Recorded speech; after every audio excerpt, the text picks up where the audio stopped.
Ang mensahe tungkol sa Damascus. Ikalabimpitong kabanata. Ang mensaheng ito ay tungkol sa Damascus. Makinig kayo. Ang Damascus ay hindi na magiging lungsod dahil magigiba ito. Wala nang titira sa lungsod ng Aroer. Magiging pastulan na lamang ito ng mga hayop at walang gagambala sa kanila roon.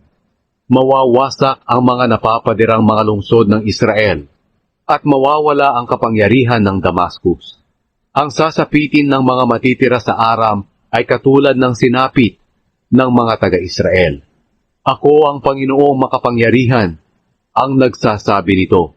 Pagdating ng araw na iyon, mawawala na ang kapangyarihan ng Israel at ang kanyang kayamanan ay mapapalitan ng kahirapan. Matutulad siya sa taniman ng mga butil na ginapas na ng mga nag-aani, tulad ng taniman sa lambak ng Rephaim pagkatapos ng anihan. Iilan lang ang matitira sa kanyang mga mamamayan. Matutulad siya sa puno ng olibo. Pagkatapos pitasin ang mga bunga, maaaring 2 o 3 lamang ang bungang matitira sa pinakamataas na mga sanga, at 4 o 5 bunga sa ibang mga sanga. Ako ang Panginoong Diyos ng Israel, ang nagsasabi nito. Sa araw na iyon, lalapit na ang mga tao sa lumikha sa kanila, sa banal na Diyos ng Israel. Hindi na nila papansinin ang mga altar na sila mismo ang gumawa.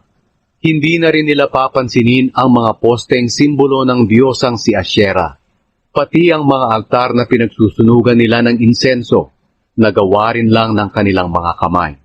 Sa araw na iyon, ang matitibay nilang lungsod ay mawawasak at iiwan na lang nila, katulad ng mga lungsod ng mga Amoreyo at Hibeo, na iniwan ng mga ito nang dumating ang mga Israelita.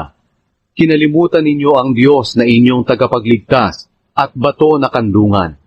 Kaya kahit na magtanim kayo ng magagandang klaseng tanim, katulad ng ubas na galing sa ibang lugar, at kahit na tumubo ito, at mamulaklak sa araw din na inyong itinanim, wala kayong makukuhang bunga.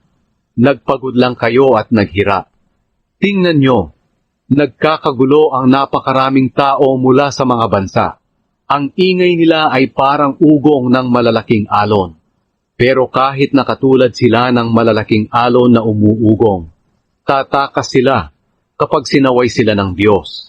Matutulad sila sa ipa sa mga burol na ipinapadpad ng hangin at ng dayaming tinatangay ng ipo-ipo. Sa gabi naghahasik sila ng lagim, pero kinaumagahan nilipol sila.